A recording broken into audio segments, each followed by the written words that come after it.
as oficinas estão sendo transmitidas online, então para o pessoal que está ouvindo à distância poder entender o que está sendo falado.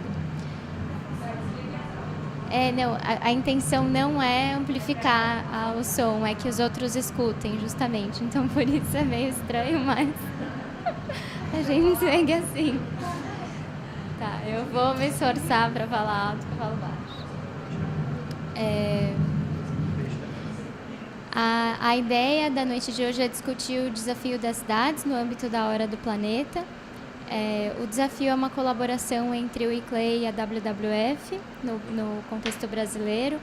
Infelizmente, o colega da WWF teve um problema pessoal, ele não pôde estar conosco hoje, então eu vou jogar as duas partes, eu tenho autorização para representar aqui. Acho que a gente vai começar dando um contexto geral por que cidades e clima, passar um pouco pelo que é o desafio, e aí entrar em algumas dinâmicas, fazer disso mais uma conversa do que uma série de apresentações. Eu acho que essa é a ideia mesmo. Tem como passar aqui? Bom,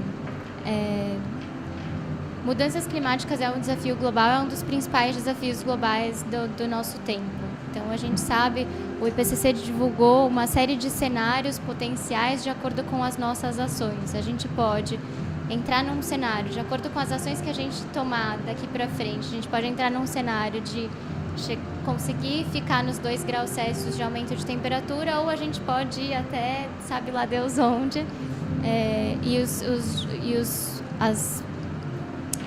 as consequências disso são absolutamente, passando de 2 graus, são completamente imprevisíveis e a gente não tem como saber.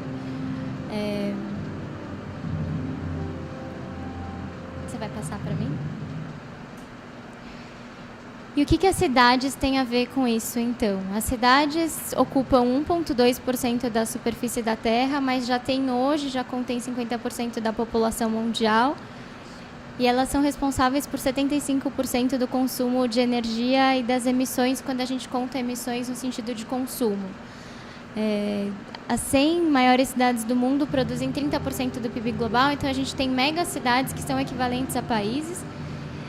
E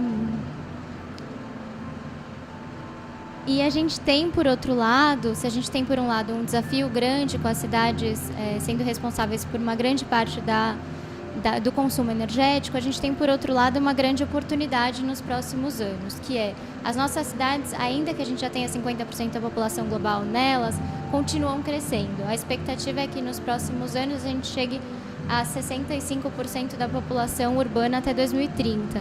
No nosso contexto brasileiro, a gente já tem quase 90% da população urbana, a gente sabe o que é isso, mas a gente ainda tem um gap significativo de infraestrutura nas cidades.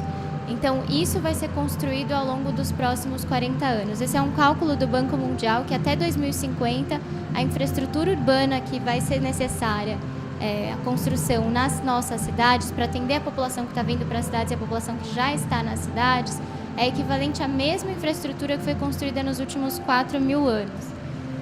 Então, e tudo isso num período de 40 anos. Então, é um desafio incrível, mas é uma oportunidade que a gente tem de lock-in os nossos padrões antigos com altas emissões ou trazer à tona novos padrões. O ICLEI produziu, junto com a Universidade de Cambridge, um estudo após o lançamento do relatório do IPCC, identificando. Cambridge fez uma série de estudos setoriais sobre o que o relatório do IPCC estava dizendo para cada setor. E um deles eles fizeram para as cidades junto conosco. E aí eles encontraram alguns resultados interessantes. Em termos de emissões diretas, as cidades são responsáveis por 37% a 49% das emissões de gás de efeito estufa no mundo. Isso diretamente, não falando só de consumo. A infraestrutura urbana é responsável por 70% do uso de energia. Mais de 64% da população mundial vai viver em cidades até 2050, o que vai aumentar a necessidade de energia e infraestrutura. E o potencial de redução de emissões com a nova infraestrutura construída chega a ser de 20% a 50% de redução até 2050. Então, é um potencial gigantesco. E aí eles identificam setorialmente aonde as cidades podem contribuir com a parte de mitigação. Então, os setores, principalmente os setores de energia, transporte, resíduos, construções. E aonde as cidades vão ser mais afetadas, eles identificam que as cidades vão ser as mais afetadas pelas mudanças do clima também, que são os lugares mais vulneráveis porque concentram muita população em lugares de risco. E é nesse contexto que a gente, então, começou, a WWF lançou há 3 anos atrás, o desafio das cidades no âmbito da Hora do Planeta. Eles queriam ir além de apagar as luzes durante 1 hora por ano, e eles queriam saber como as cidades estavam agindo e influenciar as cidades para que elas fizessem mais, fossem mais ambiciosas. Então, o desafio... A ideia do desafio é essa, de identificar e destacar os exemplos positivos dentre as cidades no mundo. Eles olham para todo o conjunto das ações que a cidade está fazendo no tema de mudança do clima e, com base nisso, um júri identifica uma capital nacional em cada um dos países que faz parte do desafio e, globalmente, é eleita uma capital global. O desafio começou na Suécia, veio para o Brasil no 3º ano de desafio, que foi ano passado, e essa é a 2ª edição que a gente está fazendo aqui. O processo todo é esse. As cidades começam relatando todas as ações que elas têm numa plataforma pública, que é o Carbon. A gente afixou na parede os relatórios que as cidades finalistas apresentaram. Então, é isso que vocês estão vendo aí. Elas apresentam nesse processo de relatoria os seus inventários, a medição das suas emissões, as metas que estão colocadas publicamente pelas cidades de redução de emissões e uma lista de ações de mitigação no âmbito do governo, ações de mitigação no âmbito da comunidade e ações de adaptação. A partir disso, quando fecha o período de relatoria, a Accenture, que é a consultoria contratada para isso, faz uma análise de tudo que foi relatado, uma análise quantitativa e produz um relatório que vai para o júri do desafio. O júri é composto por, a gente vai passar por isso também, uma série de especialistas internacionais e eles elegem a capital nacional e a capital global da Hora do Planeta.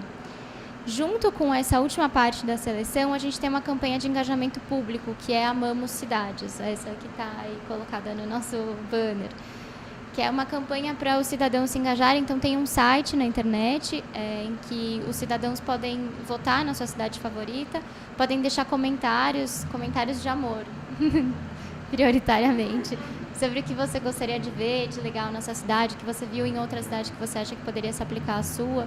Então, a ideia é uma campanha positiva de mobilização. Então, o Carbon é a plataforma de registro que as cidades usam para relatar os dados. Essa relatoria é voluntária, completamente voluntária, e não tem um processo rígido de verificação das informações que foram relatadas. As cidades precisam, a gente tem que confiar que as cidades estão relatando aquilo que é verdade nos municípios. Pode passar. Pode passar.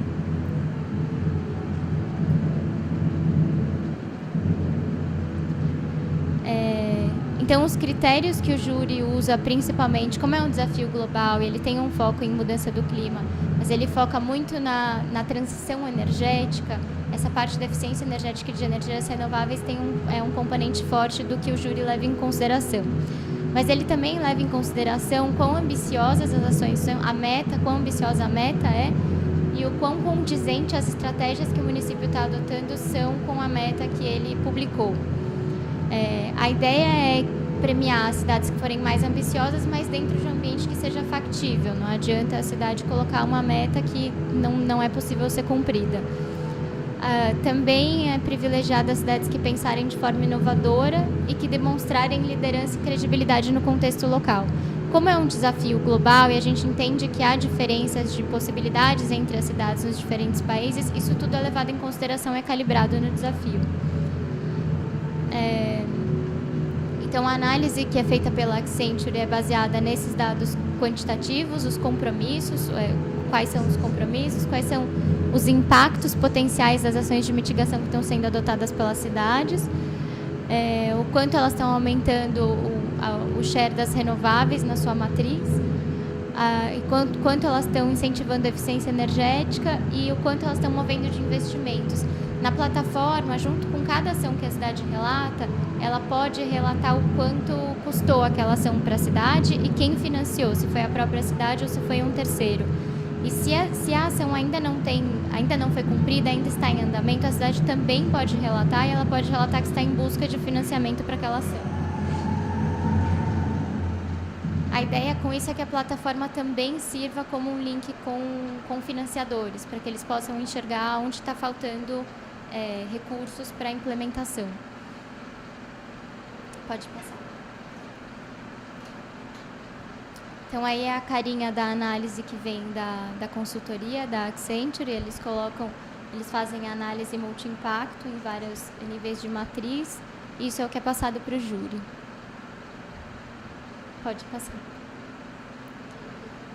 Essas são as pessoas que estão no nosso júri hoje. Então, a gente tem desde a secretária executiva da Convenção 4 das Nações Unidas sobre Mudança do Clima até dirigentes de organizações de cidades internacionais, como o nosso secretário-geral do ICLEI, secretário-geral da CDP, da C40.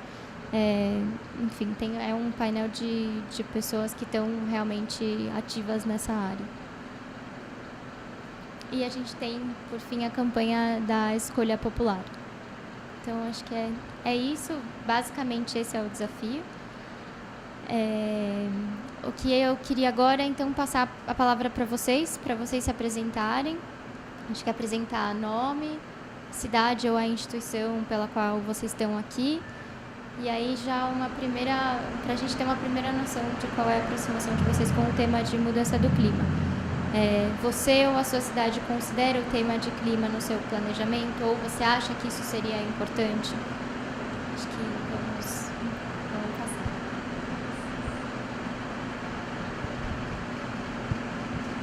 Boa noite.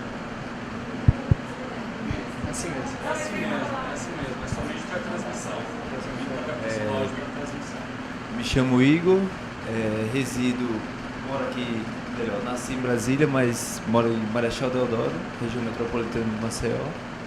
E minha cidade não considera o clima uma coisa, assim, um fator importante no planejamento.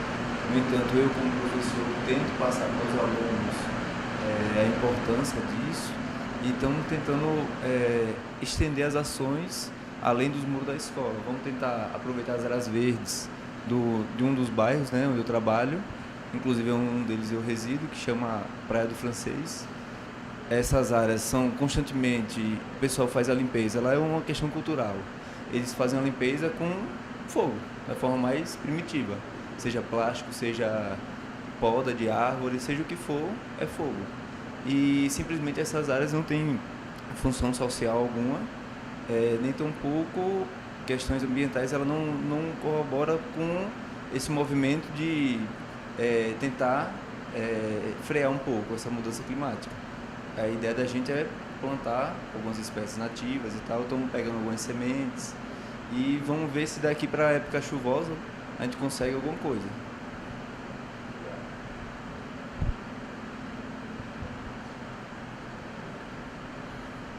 Boa noite, meu nome é Valéria, eu trabalho em Cabo Frio, no estado do Rio de Janeiro. E lá também não há exatamente uma preocupação com o clima. Por ser uma cidade turística, ela chega a triplicar a população da cidade em períodos de festas, feriados. Na realidade, há uma preocupação muito grande em receber esses turistas para o que a cidade tem de atrativo, que são as praias. Mas toda a região de Restinga que existia praticamente foi destruída. Há uma área ainda do Peró, que lá foi liberado um grande empreendimento na verdade, por especulação imobiliária, que já existe fortemente na cidade, numa construção de área habitacional, mas de pessoas com mais recurso financeiro, né?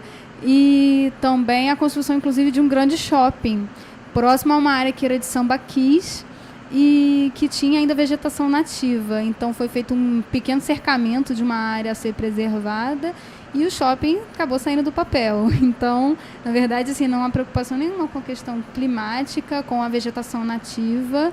E a própria questão do fogo, né, também para eles na região dos lagos ainda é uma coisa muito normal, inclusive nas áreas um pouco mais afastadas de Cabo Frio, mas que ainda são cidades do entorno que tem pastagens, então a limpeza do solo também é feita com fogo.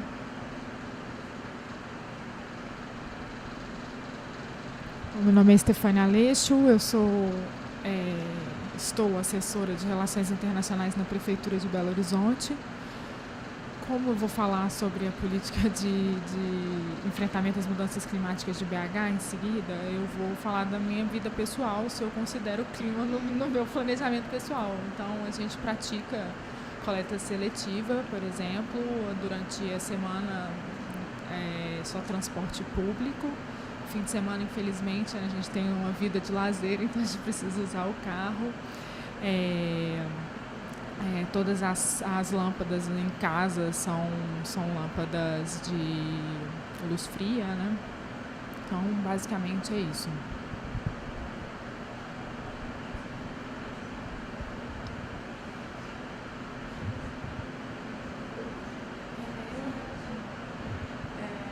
Boa noite, meu nome é Ana Carolina, eu sou estudante de doutorado da Universidade de Brasília. Minha pesquisa é sobre cidades e mudança climática, mais especificamente as cidades da América Latina que fazem parte da Rede C40. Eu, obviamente, tenho uma preocupação com o clima, com a mudança climática, moro em Brasília, acredito que Brasília está começando agora a fazer algumas ações. Boa noite, meu nome é Juliana. Eu sou colega no doutorado, mas do Rio de Janeiro, da UFRJ, mas na área de mobilidade sustentável.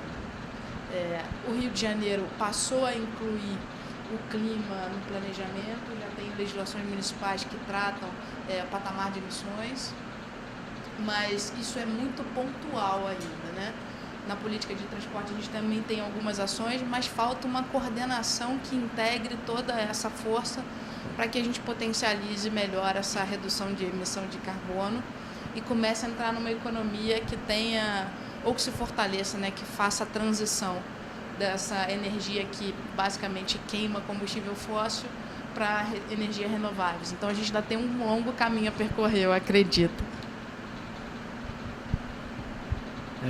Boa noite, meu nome é Gustavo, eu sou estudante de técnico em meio ambiente e, assim, não sei bem o que eu falo. Acho que eu sou daqui de Brasília, nascido e criado. E, assim, eu acho que aqui falta muito questão de política, como desenvolvimento de formas de a gente diminuir essa questão de combustível fóssil, né? Eu tento atuar isso. Fazer 22 anos, até hoje eu não tenho carteira de motorista, nem quero ter, eu ando de bicicleta. E, assim, promovo isso para todo mundo no meu ciclo de amigos, assim.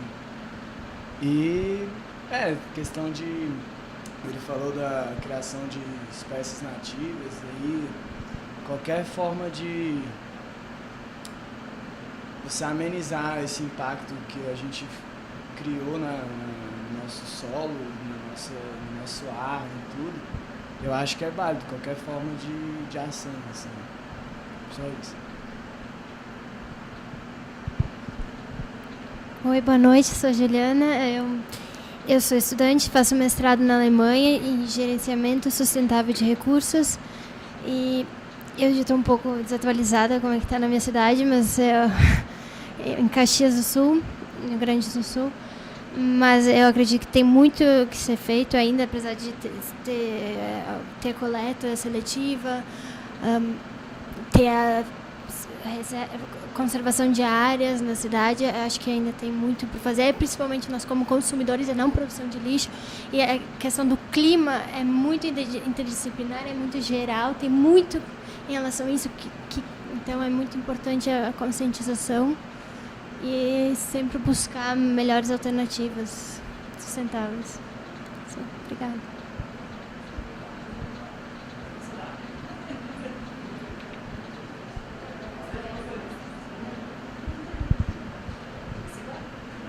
Meu nome é Sofia, eu sou do ICLEI também, trabalho com a Bruna, moro em São Paulo.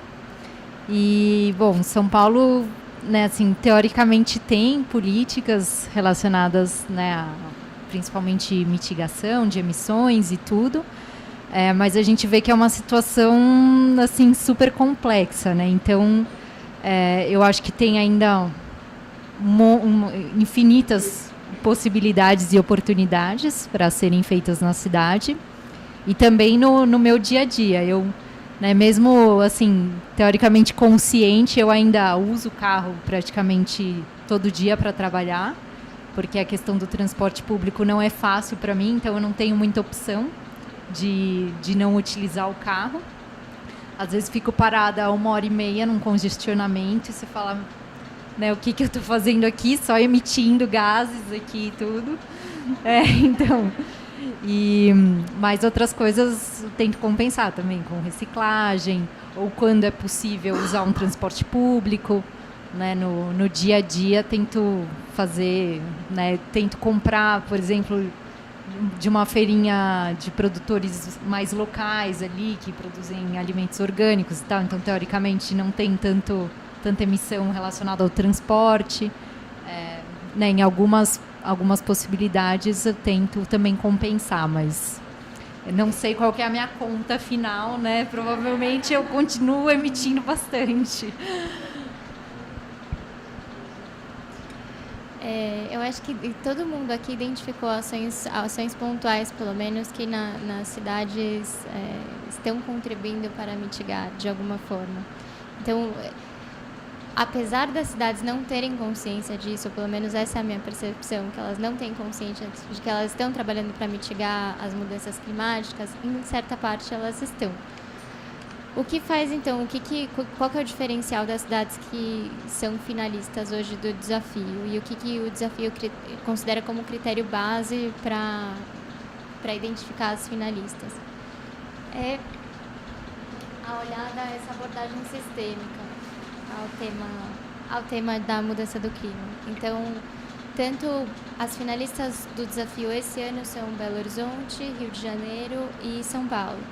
São as únicas cidades no contexto brasileiro hoje que têm um inventário de gases de efeito estufa, tem uma meta adotada publicamente em política, tem um plano para lidar com isso e, de alguma forma, estão implementando esse plano. Então, ainda essa noção de clima, de planejamento climático nas cidades ainda é muito incipiente nas nossas cidades brasileiras.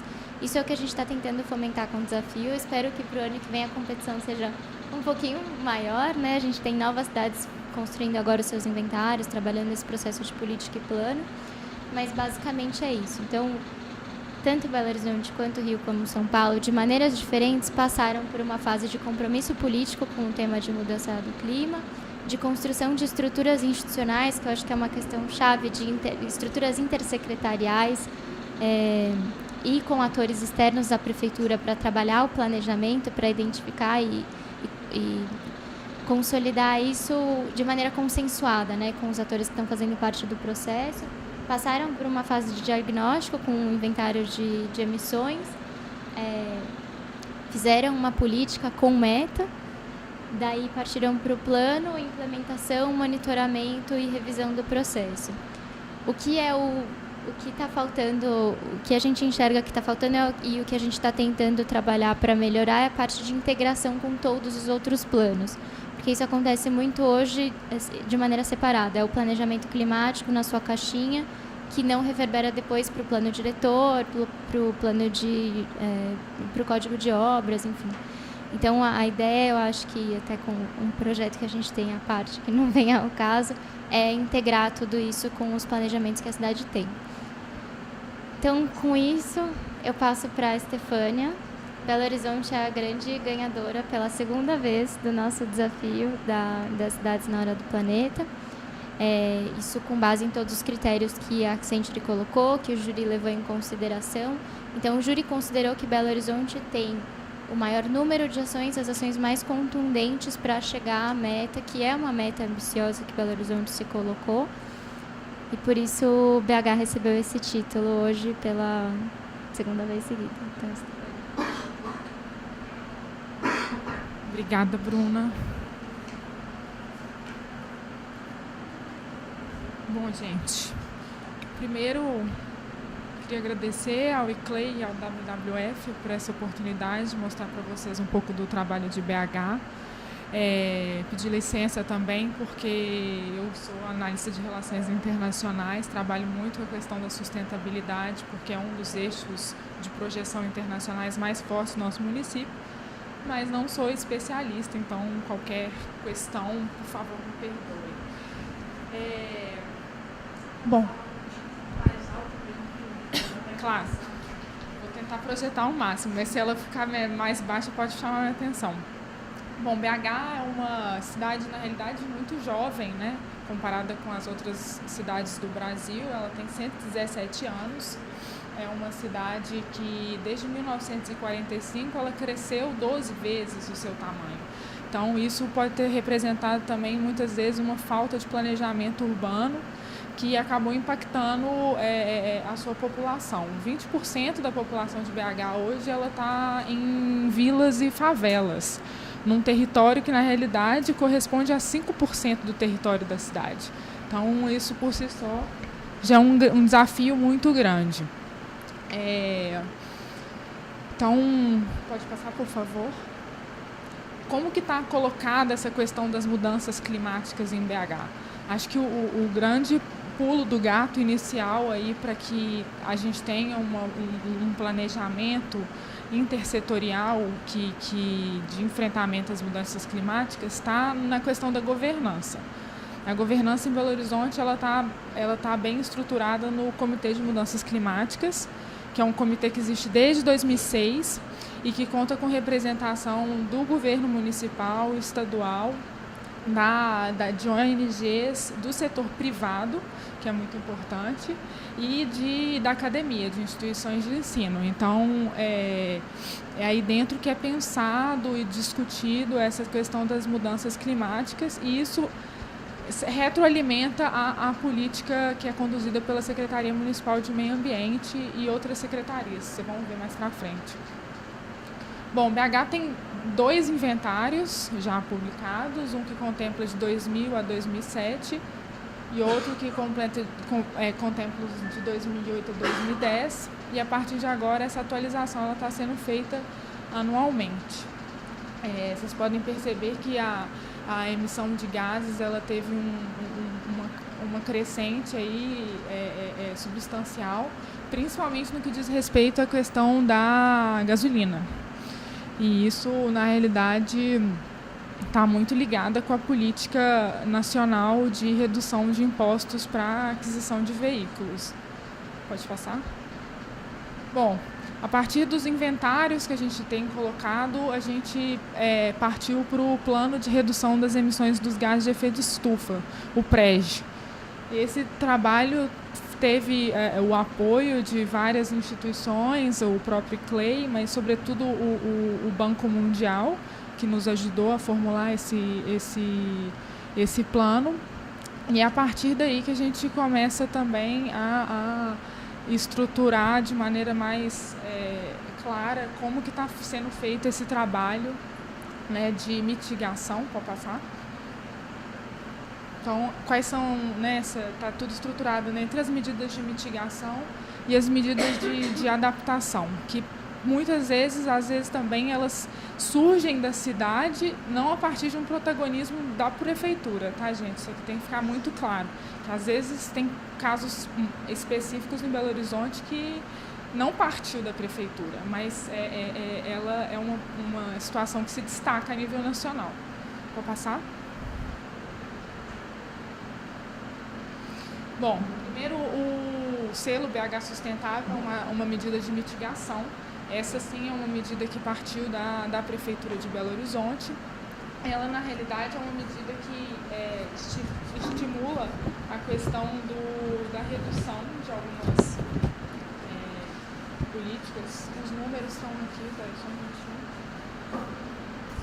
O selo sustentável, ele estimula a redução do consumo de água em 30% do consumo de água, 25% da energia e 70% dos resíduos. Então, como que ele funciona?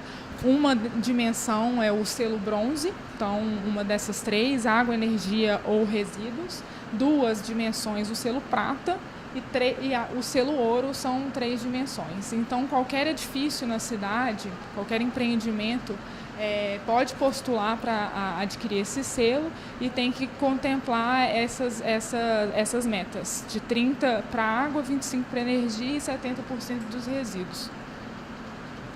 Bom, outras medidas de mitigação, o programa Reluz, que na realidade parte do governo federal, que é eficientização da iluminação pública através de substituição de lâmpadas de vapor de mercúrio por vapor de sódio. E as lâmpadas LED, né, Bruna? Em Belo Horizonte, atualmente a gente conseguiu chegar a 100% de lâmpadas LED. Então, isso gerou para a gente uma redução de custo de 84% e uma redução de consumo de energia de 87%. Então, assim, o impacto é muito grande. A conservação de energia na administração pública também tem uma unidade na prefeitura, que é a Unidade de Gestão Energética Municipal, que foi criada em 2009, que para analisar todas as unidades consumidoras de alta tensão da prefeitura e instalar comissões internas de conservação de energia. Isso aí impacta no nosso dia a dia como servidor. Então, por exemplo, na Secretaria de Desenvolvimento, onde a Secretaria de Relações Internacionais está adjunta, tem uma comissão interna que analisa quais são os nossos hábitos e estimula que a gente não consuma energia elétrica, ou seja, saiu para almoçar, desliga todos os computadores, apaga a luz, entendeu? A gente tem cestos de lixo que a gente tenta fazer uma coleta seletiva na medida do possível. Então, tem essa conscientização interna também para dentro da prefeitura. Outra medida de mitigação é a estação de biogás do aterro sanitário da BR-040. Ela queima 4.000 metros cúbicos por hora e isso pode gerar energia para até 4.000 moradias. Até 4.000 moradias. 200.000 casas, na realidade, desculpa. É um projeto que é o principal projeto mitigador a partir da Prefeitura de Belo Horizonte. Ele atualmente é uma PPP, que instalou esse processo. Pode passar. Medidas de mitigação, a questão da mobilidade urbana. Então, como a gente falou, a principal questão ligada à mobilidade urbana na questão do inventário, a mobilidade urbana aparece como um grande vilão. Então, a questão da emissão de gases por gasolina. E em Belo Horizonte a gente teve um caso, pode passar, que em 2002 a maioria das pessoas elas usavam transporte coletivo, mas que é a partezinha azul. Em 2012 isso assim se reduziu drasticamente e a parte vermelha, que é a de automóvel, cresceu muito. Então, isso aí foi um cenário bem preocupante e a prefeitura criou, conduzido pela BH Trans, que é a autoridade que cuida do trânsito em BH, a questão do Plan MOB, né, que dialoga muito bem com o Comitê de Mudanças Climáticas. Tem uma pessoa que representa a BH Trans sempre no comitê, mas aí o Plan MOB vem com algumas medidas para tentar reverter esse quadro. Então, voltar ao uso do transporte coletivo. Então, tem um programa de implementação das ciclovias. Belo Horizonte é uma cidade cheia de morros, né? Não sei quem conhece. Então, isso aí, a questão das ciclovias é um desafio, mas não é impossível, né? Igual tem várias pessoas...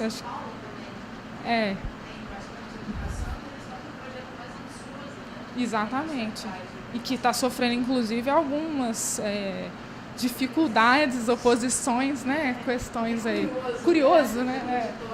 Enfim, mas apesar dessas questões, então, um território muito acidentado, existe sim a possibilidade e tem uma ambição sim de crescer em pelo menos 6% aí, o que já está colocado para os próximos 4 anos. O Vila Viva é um programa nosso que ele é muito premiado a nível internacional. ele é um programa de intervenção estruturantes em favelas. Então, é um programa que visa uma intervenção tanto a nível ambiental, quanto social, quanto urbanístico. Então, ele vem para regularizar as moradias, tirar pessoas de áreas de risco, dar para elas o direito mesmo, né, regularizar aquela propriedade. Vem com intervenções a nível ambiental, então questão de saneamento básico, questão também de córregos que podem estar ligados à questão de áreas de risco e a questão social também. Todo o trabalho que é feito do Vila Viva tem uma tentativa de envolver a comunidade local, tanto para geração de emprego e renda, quanto também para uma socialização. Muita gente, quando sai de uma casa, né, num aglomerado, vai para um apartamento, sofre um impacto muito grande. Então, tem esse trabalho constante, né, de assistência social a essas famílias. Bom, um ambiente sustentável, BH é a terceira cidade mais verde do Brasil. Apesar disso, já foi classificada com a ONU, está dentro dos padrões. Existe um programa BH Mais Verde, onde a gente quer plantar 54 mil árvores. Isso foi implementado uma meta pelo prefeito Márcio Lacerda e até esse janeiro desse ano já foram plantadas 42.554. Então, a questão também do saneamento, Belo Horizonte tem 100% de água tratada, já chegou a 94% da questão de tratamento de esgoto e 96% de tratamento de resíduos sólidos. Então, isso também já a nível Brasil está num posicionamento bem razoável. Aquela questão que eu estava falando para vocês, medidas de mitigação que não partem da Prefeitura de Belo Horizonte. Belo Horizonte foi eleita a capital solar do Brasil. Então, comparado com outros, a média do Brasil, 44 metros quadrados de coletores por 1.000 habitantes, e Belo Horizonte está em 422 metros quadrados de coletores por 1.000 habitantes. Esse é um movimento que nasceu totalmente da população, entendeu? É óbvio que, inclusive, você vai nas regiões mais favorecidas financeiramente, e as casas, a grande maioria tem suas placas solares, porque isso óbvio, tem um impacto financeiro também, mas outras questões também, até hoje em dia está sendo estudado pelo Rubel, que faz o Vila Viva, para que essas placas solares também sejam implantadas nas áreas de urbanização de favelas, porque se está dando tão certo, né, e está favorecendo, então...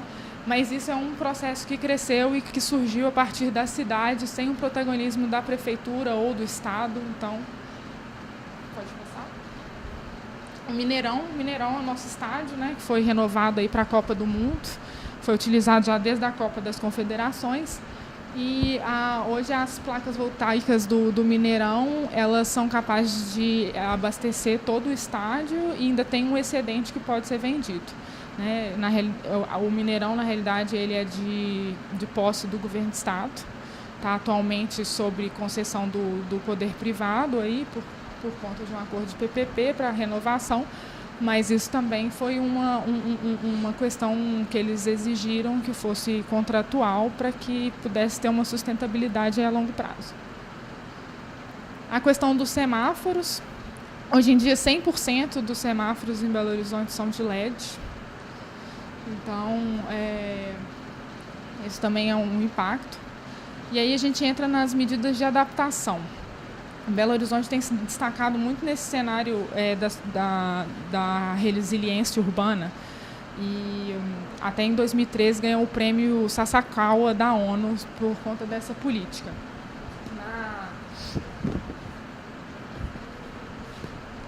Pode passar para mim, por favor. Então, eles têm...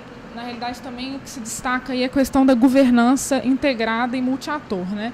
Eles têm alguns grupos, o GEAR, que é um grupo executivo de áreas de risco, ele também é um grupo que é formado por vários níveis de governo, Estado, Prefeitura e Polícia Militar, Guarda Municipal, os especialistas da Defesa Civil, Saúde e tal. Então, na realidade, quando a gente fala áreas de risco, é uma questão também bem transversal aí na cidade.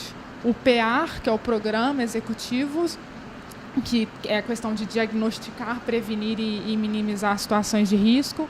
Eles têm essa questão de tentar agir antes do problema.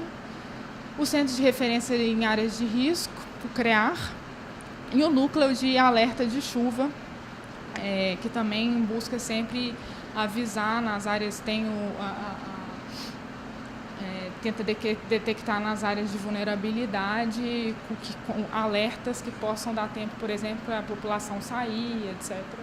Então, esse é E todo esse contexto, na realidade, já está gerando repercussões como a participação de Belo Horizonte no projeto que é liderado pelo ICLEI e financiado pela União Europeia, que é o Urban LEDs, onde BH ela participa como uma cidade satélite, então basicamente é uma cidade modelo do que ela está fazendo e pode ser uma cidade satélite, ou seja, o que pode ser feito com as cidades que foram selecionadas como cidade modelo para melhorar as estratégias de desenvolvimento urbano baseado em baixo carbono. Então, assim, também já estamos envolvidos por tudo que a gente tem feito, né, na questão da transferência de conhecimento.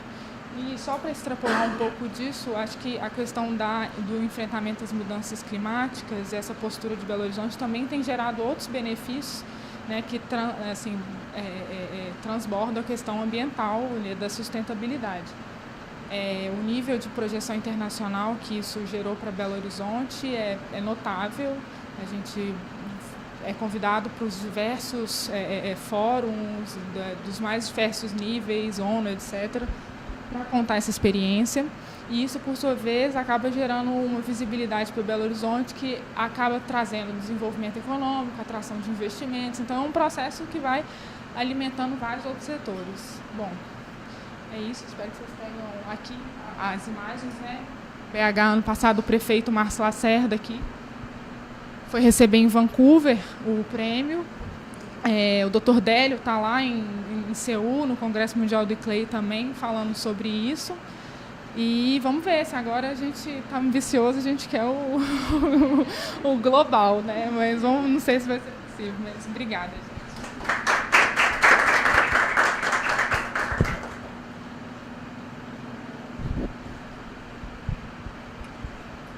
Acho que a proposta agora, talvez, se vocês quiserem fazer perguntas para a Estefânia, aproveitar que ela está aqui com a experiência de Belo Horizonte, e aí depois talvez entrar... A gente tem claramente uma dificuldade de ganhar escala com essa agenda. É uma agenda que está em poucas cidades, que precisa ainda, mesmo nessas poucas cidades, ser transbordada para os processos de planejamento. Então, eu queria entrar numa discussão em seguida sobre quais são os desafios, para a gente conseguir ganhar escala com essa agenda, né? Quais são as oportunidades que vocês enxergam, que eu acho que para a gente é interessante também ouvir de vocês. Mas antes, se alguém tiver alguma pergunta...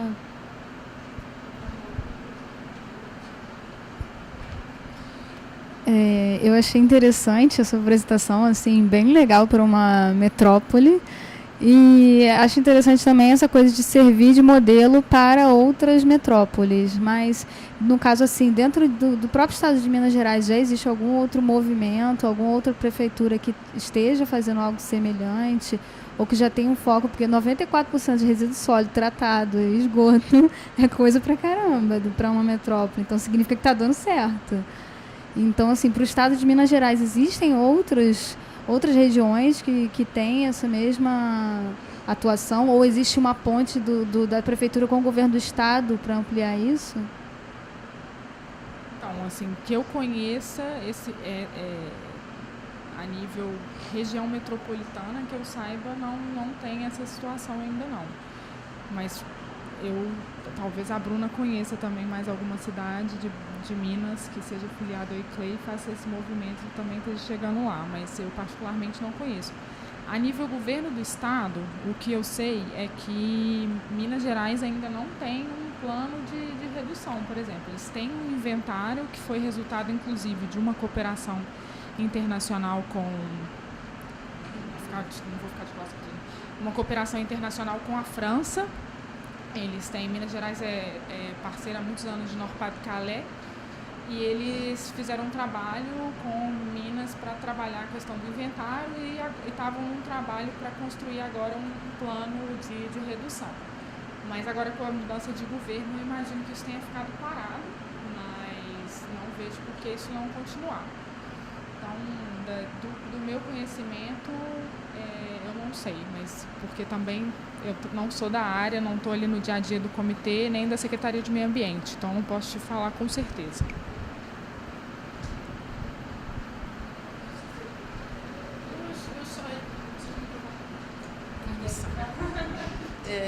Na verdade, que bom ter você aqui para ouvir isso, porque amanhã é a oficina do ITDP, que é o Instituto de Políticas de Transporte e Desenvolvimento, que também foi premiada pela primeira vez. O Brasil ganhou o Prêmio Internacional de Transporte Sustentável.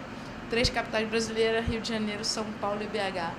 Tem que existir alguma convergência de ação para isso acontecer de fato, né? Então, na verdade, é uma boa coincidência. E eu acho que essas boas práticas que ganham visibilidade internacional, e elas não estão perfeitas, nós estamos encaminhando, né, o processo para que elas se tornem melhores práticas a partir desse ciclo completo em que a gente faz um diagnóstico, consegue avaliar como é que está sendo a implementação, avalia isso e ainda assim melhora, né, porque isso é um ciclo de melhoria contínua. A gente vai ganhando mais know-how e mais capacitação interna para trabalhar com essas questões que são muito transversais. Essa questão das mudanças climáticas, quando você acaba fazendo um inventário, você acaba diagnosticando quais são os setores preponderantes para que a gente possa fazer, de fato, o trabalho de mitigação. E transporte é um pedaço muito importante, né? Mas quando você olha para o transporte, você acaba olhando para, tem habitação, tem saneamento, então tem uma série de coisas que são integradas nesse conjunto que precisam ser trabalhadas.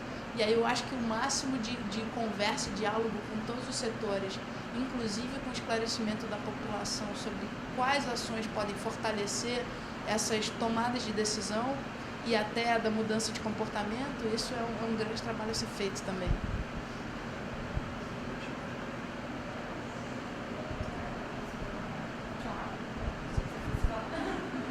Eu tenho 2 perguntas, na verdade. Uma é metodológica, você falou região metropolitana. Como é feita a medição? Existe essa medição que está do ICLEI é do município e não da região metropolitana? Ou existe essa divisão? Não existe? Do município, dá para fazer isso. Interessante. Porque é complicado nas regiões metropolitanas, porque como São Paulo, como Rio, esse é um desafio. Até para os dados da rede C40 tem um problema, que tem cidades que têm informações da região metropolitana e outras que têm só da cidade. Dá uma diferença muito grande. Buenos Aires, por exemplo, é um caso gritante de como muda. Inclusive dados de PIB, de população e tudo. E a outra coisa é, não sei se... Já é de 2006 a comissão, né, que você citou, isso é impressionante. Não sei se você sabe quando começaram as políticas de mudança climática em BH, se foi uma demanda externa que impulsionou uma ação da prefeitura, do município, ou se não, começou por uma iniciativa própria e depois viu que tinha um diálogo internacional.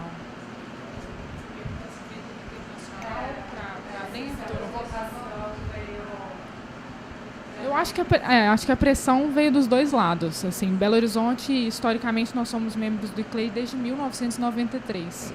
E é uma participação ativa, assim, né? Tanto como também na unidade temática de meio ambiente do Mercocidades.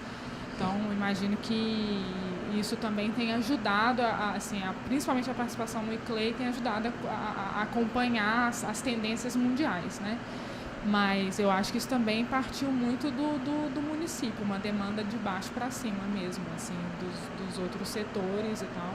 Belo Horizonte é conhecido também esse processo, é um processo contínuo, na realidade, de participação popular e cidadã e um diálogo também intersetorial, assim, para a formulação das políticas, muitos conselhos, etc. Então, imagino que isso também tem influenciado. Mas eu particularmente não conheço a fundo como que se deu a criação do comitê.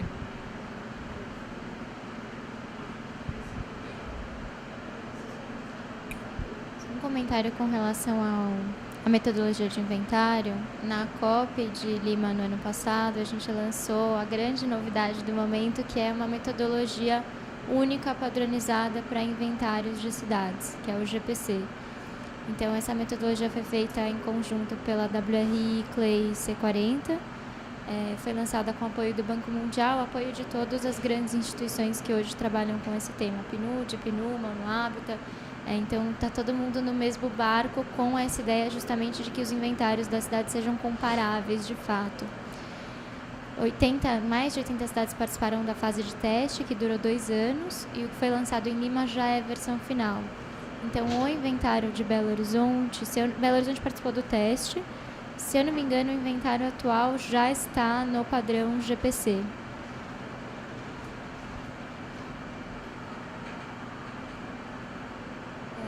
Eu comecei aqui o exercício de colocar, para tentar ganhar escala no contexto brasileiro, quais são os gargalos ou os desafios e quais são os possibilitadores, né, os enablers de ganhar, das cidades começarem a agir ou ganharem escala.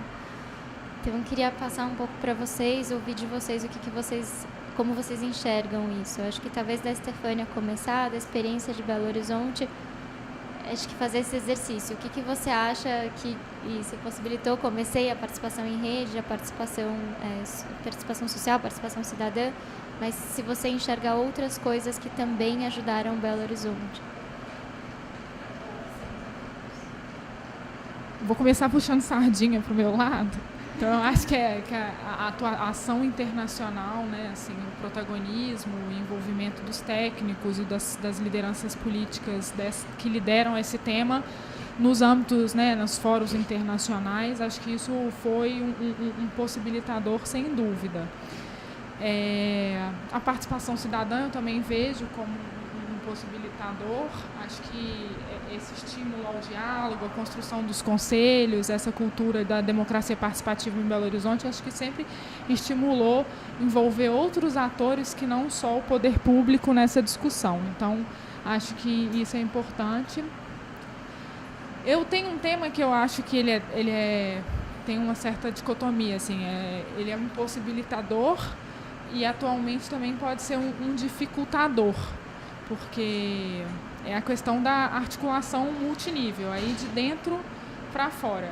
Então, assim, exemplo, Belo Horizonte está tão adiantada nesse nível do inventário, da questão do PRED, né, assim, as ações mesmo de execução do PRED, tanto de mitigação quanto de resiliência.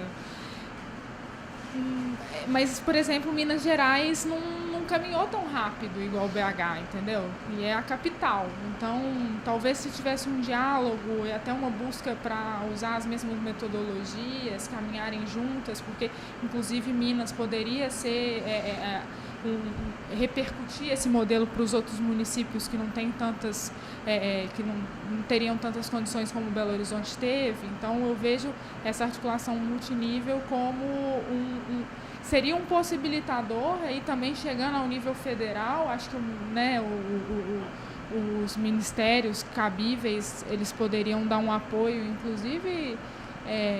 não sei, acho que existe um fundo, mas ele não é muito bem operável hoje em dia, então por que não dar uma diretriz voltada para a questão das mudanças climáticas? Então, acho que essa questão da articulação multinível eu vejo como um possibilitador, mas aí eu vejo também como um gargalo, porque ela não acontece, entendeu? Isso é uma coisa não só recorrente dessa área não, viu, gente? A questão da gente que milita na área internacional também, isso é de praxe, assim, por que não, né, a ação internacional dos municípios, dos estados estarem alinhados com uma estratégia nacional para que a coisa ganhe escala e ganhe resultados mais palpáveis. Então, acho que seria nesse caminho, assim.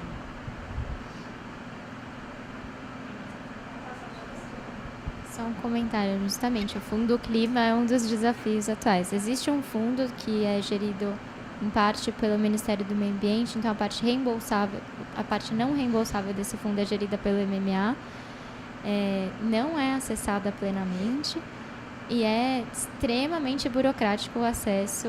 A grande reclamação das cidades é a dificuldade de acesso ao fundo. Então, foi feita uma articulação por meio de do Fórum das Capitais Brasileiras, do CB27, junto ao Fundo Clima, e a resposta do fundo é: ok, claro, podemos abrigar as propostas das cidades. Então, agora o que você tem que fazer é propor uma linha para o fundo, um processo que no mínimo vai ser 1 ano, no mínimo já vai estar na próxima administração. Os municípios ficaram super frustrados mas é um processo de longo prazo. Então, eu entendo que para os municípios que estão na gestão, que vão chegar ao final da gestão sem conseguir acessar, é uma frustração. Mas vendo como rede e um processo de longo prazo, a nossa ideia agora sim trabalhar nessa perspectiva de desenhar linhas nas quais as cidades consigam acessar. Por outro lado, o Fundo Clima também tem uma seção de reembolsáveis, que é gerida pelo BNDES.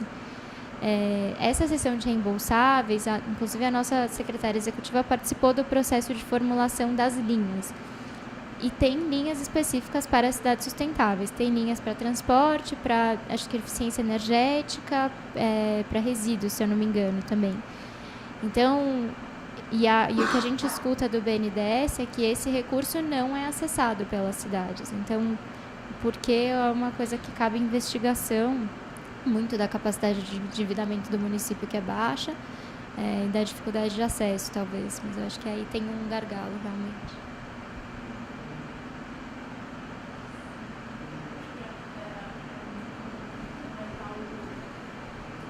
Quando a gente fala que, às vezes, cada possibilitador tem uma face contrária que pode ser, ao mesmo tempo, potencializadora e limitante, né? E quando a gente fala, por exemplo, de qualquer eventualidade de crise que a gente passa, apesar da crise ser uma coisa que limita qualquer coisa, ela também é uma oportunidade, uma janela da gente vislumbrar novos caminhos, né? Então tem essas duas faces. Agora, eu acho que o que acaba criando as maiores barreiras é a dificuldade, às vezes, não de articulação multinível, mas de conseguir comunicar que aquele objetivo é comum a todas as partes. Né? Quando a gente fala desse protagonismo dos municípios, a gente está num evento que fala sobre isso, né? Que, na verdade, as demandas surgem dos municípios e vão passando no nível acima. Então, a gente governa muito de cima para baixo, do federal para o municipal, e o movimento deveria ser invertido, né? Onde estão as demandas do município, como é que o Estado pode abraçar isso como um conjunto regional, e aí o federal abraçar isso como uma política nacional, né? Então, acho que esses dois setores, o federal como o estadual, carecem ainda de uma visão comum, né, em parceria com o município. A gente tem a Frente Nacional dos Prefeitos, que tem uma representatividade muito boa, com um pleito bastante significativo em vários eixos temáticos, mas uma dificuldade enorme deles acessarem os recursos federais e até de se articular com os próprios governantes de cada estado para colocar essa agenda na pauta comum, né? Então, acho que esse é um gargalo importante. Acho que tem a questão a jurisdição na questão do debate dos bens públicos, né? Mas a questão realmente dos males públicos, eles ainda não estão tão bem definidos. Eu concordo plenamente com você.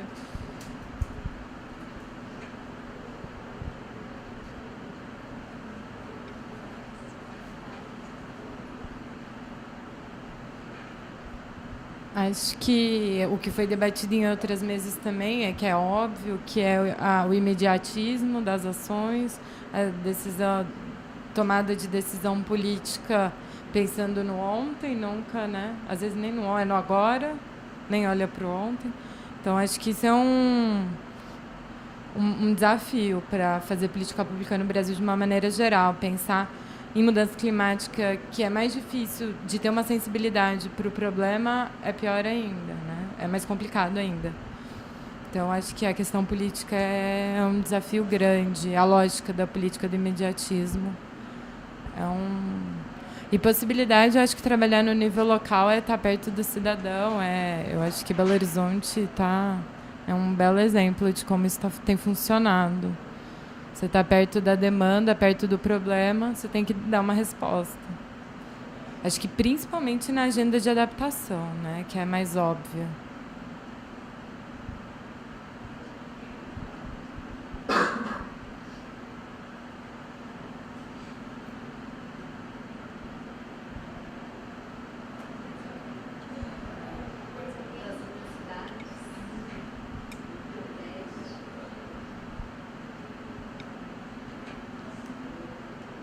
Talvez então uma última pergunta que é, tá, então a gente tem uma série de desafios, alguns deles são transponíveis, outros são mais difíceis.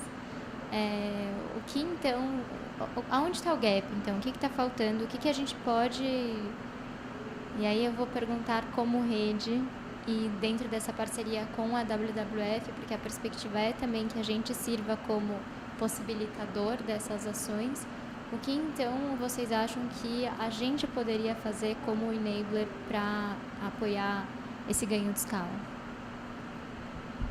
E aí eu queria ouvir de todo mundo como uma despedida.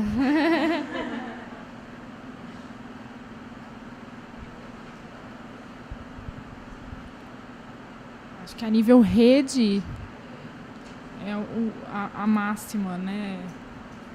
Tão repetida que a união faz a força, né? Acho que até no âmbito, quando a gente também puxando para a questão das relações internacionais, a gente adere a uma rede de cidades, muitas vezes buscando a questão de uma incidência política mais efetiva, que uma cidade isolada não teria condição. Então, acho que é essa questão de incidência mesmo, como a gente pode ter uma capacidade maior de mobilização, de influência, e mobilização não só para a ação, né, dos outros atores, mas também para captar fundos para a nossa própria ação, porque às vezes as cidades elas têm essa dificuldade, principalmente do financiamento. Então eu vejo como essa questão da ação conjunta ela ter mais peso do que uma ação isolada, e que ela pode ser mais articulada, mais bem planejada e pensada do que uma ação isolada mesmo. Bom, baseado até no que eu vi em outras palestras, outros grupos de discussão, eu acho que, inclusive, convencer o setor produtivo de que isso é um ganho. Porque a gente, às vezes, discute muito a questão política e as verbas e a arrecadação de impostos, e aparece que a questão produtiva não está atrelada e não vai interferir. Parece que são dois diálogos diferentes. Na verdade, deveriam ser... a própria questão do planejamento está atrelada ao setor produtivo. Então, ele deveria participar e tem que ter um trabalho de convencimento de que ajudar a financiar ou até mesmo combater a sonegação fiscal, porque o Brasil vive, na verdade, uma situação em que reclama-se que o imposto é alto, mas aí eu sonego. Se eu abaixar o imposto, eu vou continuar sonegando. A verdade é essa. É isso que as pessoas fazem, que o setor produtivo muitas vezes faz. Você pode ir num comércio ou numa indústria, sempre há alguma forma de você burlar a venda ou quanto foi produzido, e isso é sonegação fiscal. E se existe sonegação, existe menos arrecadação. Logo, existe menos possibilidade de acesso a dinheiro também. Então, acho que existe até uma desconfiança do federal, por conta de todas essas denúncias que existem de corrupção, né, também. Uma desconfiança, muitas vezes, em liberar uma verba e saber se ela vai ser bem investida. Então, são várias situações em que a gente, na verdade, às vezes tem o dinheiro, mas tem dificuldade de acessar o dinheiro, porque não convence que aquilo que vai ser feito é bom. Pois bem, concordo plenamente com Valéria. Foi até um assunto que ele está comentando no almoço, que realmente a mudança de hábitos, falo de consumo, é preponderante nessa temática. É um paradigma muito difícil. Eu falo por mim mesmo, você sempre se policiar, de ter o consumo consciente, enfim. E faço também, lembro das palavras da colega, que ela fala, pegar a pirâmide e inverter, não vindo federal, atacando, ordenando, né, o municipal, e sim o municipal ter mais força e ouvir as demandas da comunidade. que eu vejo, pelo menos na minha realidade, ao invés de atacar o município todo, tentar pensar nele todo, porque é muito complexo onde eu vivo, a comunidade seria menos complicada, seria mais fácil de trabalhar isso, e de repente aquilo ali se perpetuando, você vai passando, cria um bom modelo, tende a facilitar outras pessoas a adaptarem as suas realidades. Bom, é mais ou menos isso. Bom, acho que a rede é importante, esse assunto do setor produtivo. Acho que a rede tem que usar o seu poder de persuasão, de reunir vários atores e tocar em assuntos que às vezes são muito caros para o governo local ou para o governo federal, mas que a rede, de repente, pode tocar. Acho que a questão do setor produtivo é bastante interessante nesse sentido. Acho que a rede também tem uma coisa que é importante, que tem aumentado no Brasil, mas não são todos os municípios ou burocracias, que é a transparência de dados. Acho que o ICLEI tem um papel importante nessa, principalmente para nós, pesquisadores, isso é essencial, mas isso é essencial também para se criar uma cultura de conhecimento, de saber qual é a real situação e para poder ter política pública adequada. Outra coisa que eu acho que a rede tem que é importante, que eu já disse em outros espaços, é criar mecanismos de monitoramento e avaliação das ações. O processo devolutivo é muito importante, principalmente quando a gente está em espaço internacional, tem muita fala, muito documento e poucas maneiras de monitorar os compromissos assumidos. Então, acho que esse é um papel interessante que eu acho que a rede pode assumir. Acho que a gente vai somando pontos, né? Eu concordo super. Que a gente, para ter uma interlocução bacana de como é que a gente avalia se as práticas estão indo na direção que a gente espera, é muito importante essa questão dos dados para a gente analisar, né? Então, o papel do ICLEI é muito fundamental nisso, né? Desenvolvendo uma metodologia que é comum, que a maioria dos municípios, dos países, das nações adotem o mesmo procedimento, fica muito mais simples da gente avaliar e comparar, como também de comparar essa massa de dados e de dar essa transparência toda. Eu acho que isso é, de fato, bastante importante.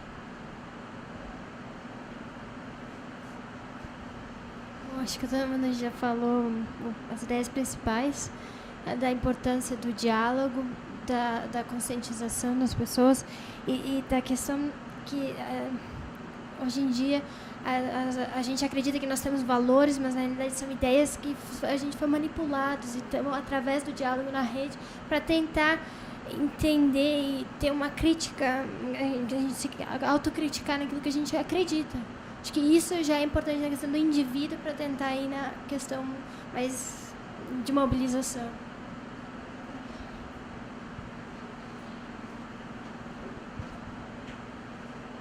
Eu vou... uma colocação aqui, né, que foi a mesma coisa do prêmio do ITDP, Rio, Minas e São Paulo.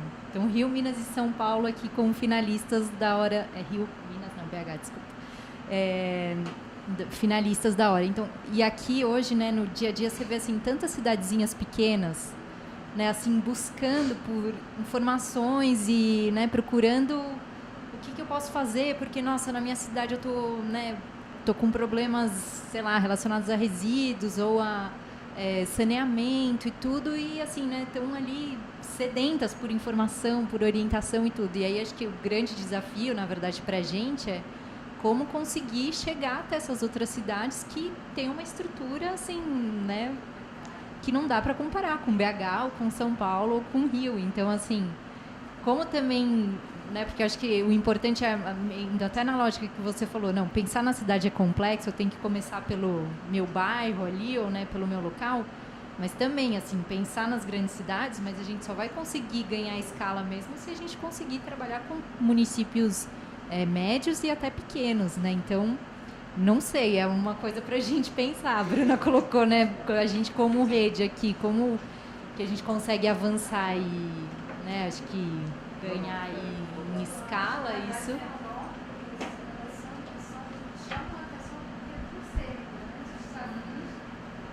No caso as metrópoles chamam a atenção porque, por serem grandes, os desafios são grandes, então é um atrativo, na verdade, como escala de trabalho, mas, na verdade, as demandas nas cidades pequenas, às vezes, são mais desesperadoras. Por exemplo, muita cidade não tem acesso a aterro sanitário. Então, não existe nem política de coleta, não existe, às vezes, falar, mas então a gente faz uma cooperativa de catador. Às vezes não existe interesse da população local, ou por questões de renda, ou como vai escoar esse material, como alguém comentou comigo, acho que foi até você, né? Falou de Porto Alegre, não... Alguém comentou comigo, é tanta gente que a gente conversa hoje, mas que comentou que Porto Alegre tem uma questão de coleta, mas por muito tempo coletou e armazenou o lixo. Como forma de simplesmente não jogar e poluir, eles coletavam e armazenavam, sem saber o que fazer com aquele lixo. Então, não ia para uma cadeia produtiva, para um ecodesign, ou para reinventar e virar outro produto. Não ia para lugar nenhum, ficava só armazenado. Então, acho que as cidades pequenas ainda ficam mais desesperadas, porque até se instituir uma política de coleta, tem que pensar na logística reversa, o que vai fazer com esse material que foi coletado.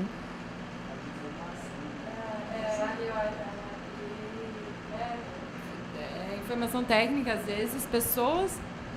Primeiro, sensibilidade política, porque sem sensibilidade política pode ter um monte de técnico querendo trabalhar que não acontece.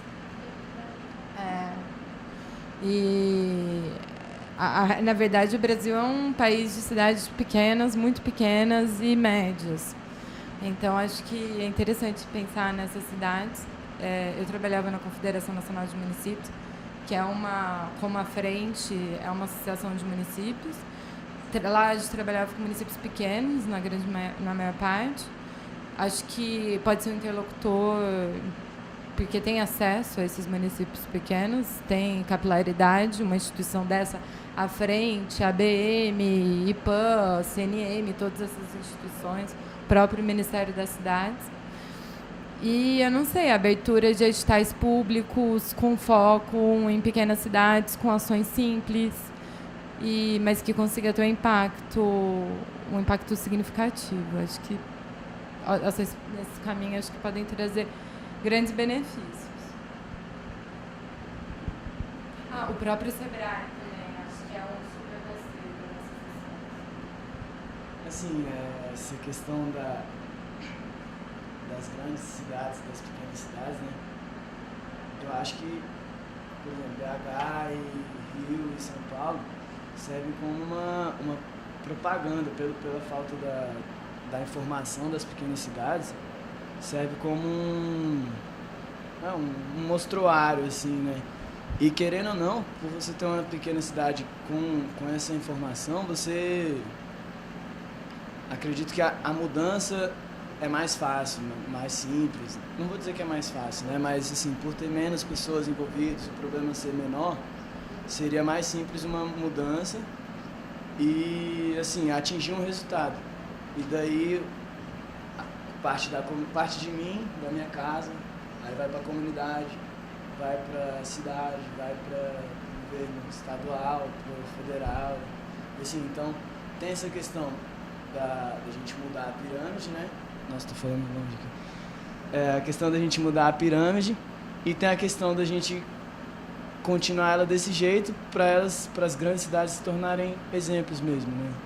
Então, sei lá, acho que os dois métodos têm que ser feitos, tá ligado?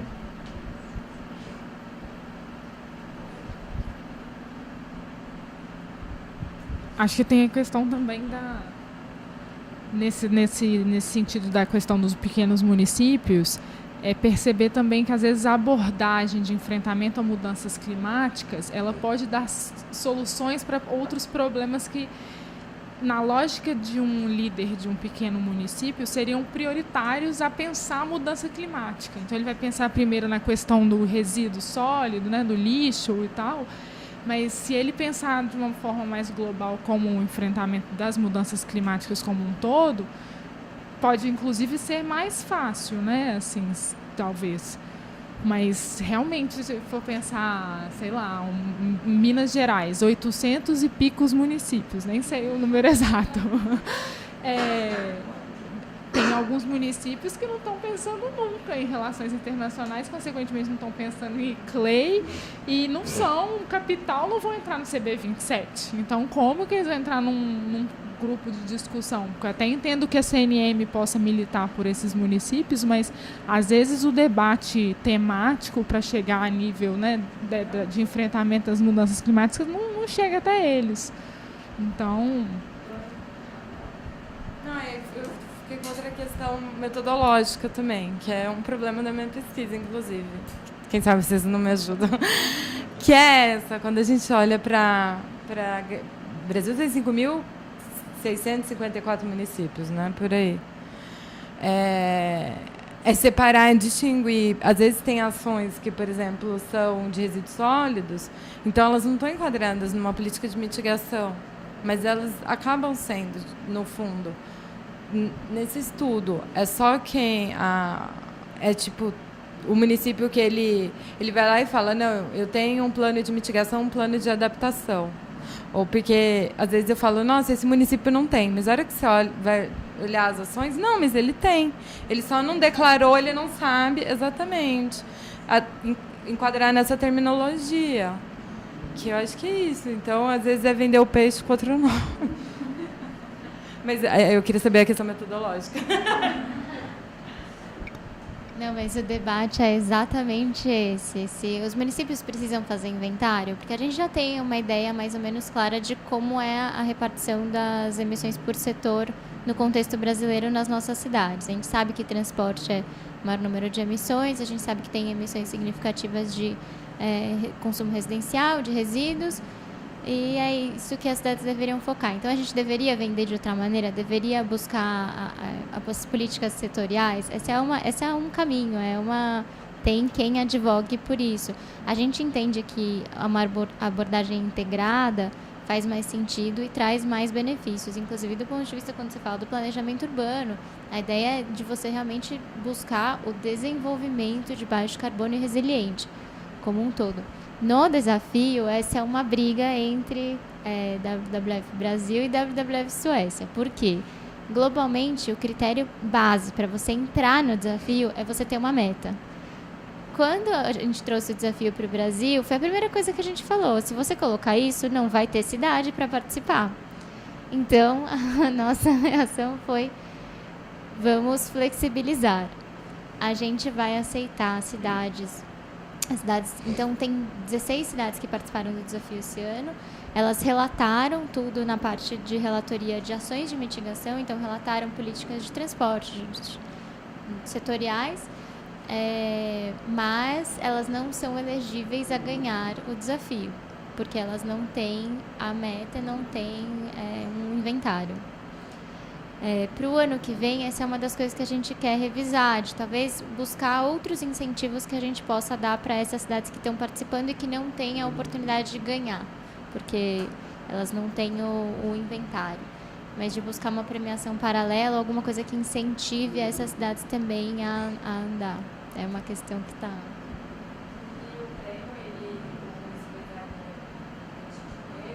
Não, é só o título. Por enquanto, que essa é outra questão que a gente está olhando. A ideia bom, eu estou compartilhando coisas que ainda estão em discussão muito embrionária.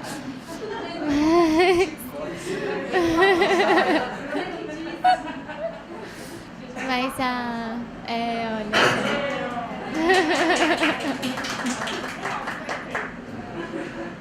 Mas a ideia é a gente, inclusive como ação de incentivo para essas outras cidades, identificar ações que estejam ainda em busca de financiamento e colocar como prêmio o financiamento para as ações que foram identificadas como mais ambiciosas, para esse sentido.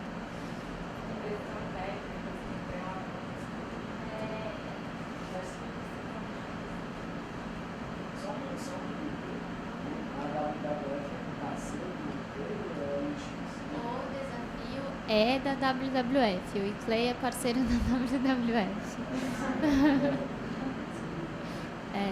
É que no contexto brasileiro, como a gente tem trabalhado muito com a mudança do clima, a gente enxerga nas cidades, a gente enxerga o desafio como mais uma oportunidade para fazer essa agenda ganhar visibilidade.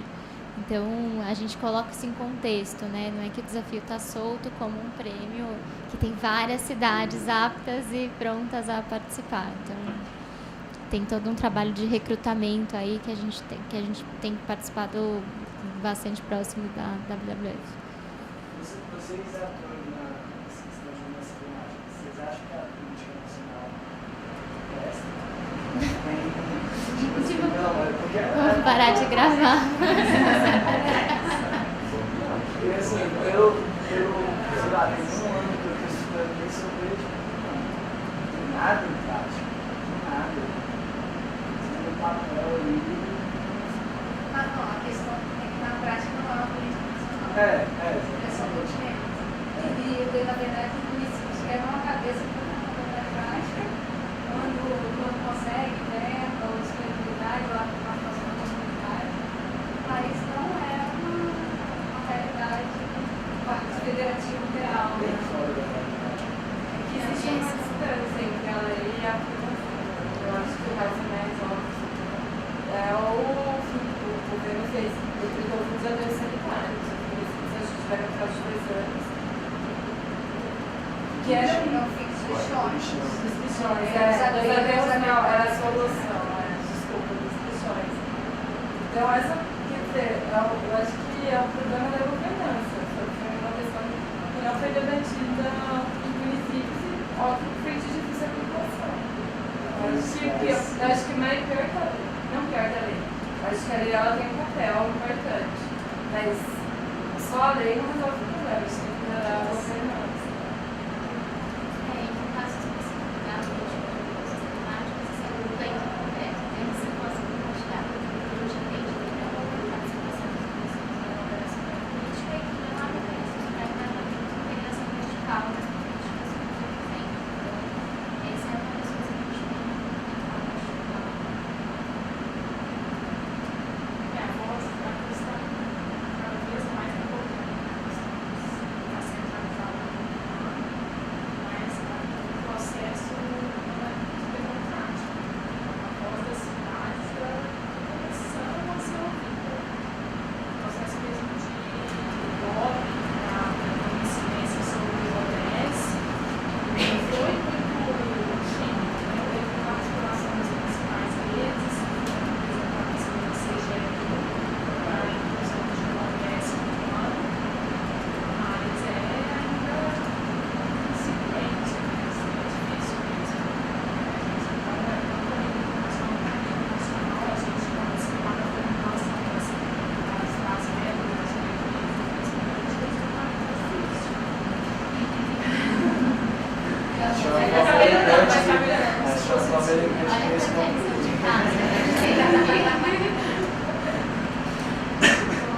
Muito obrigada pela participação de vocês. Eu acho que pra mim foi super legal ouvir de vocês, né? Ter essa visão de fora. Às vezes a gente está tão dentro, a gente não vê algumas coisas. Espero que tenha sido bacana também ouvir a experiência de Belo Horizonte. Muito obrigada, Estefânia, por compartilhar.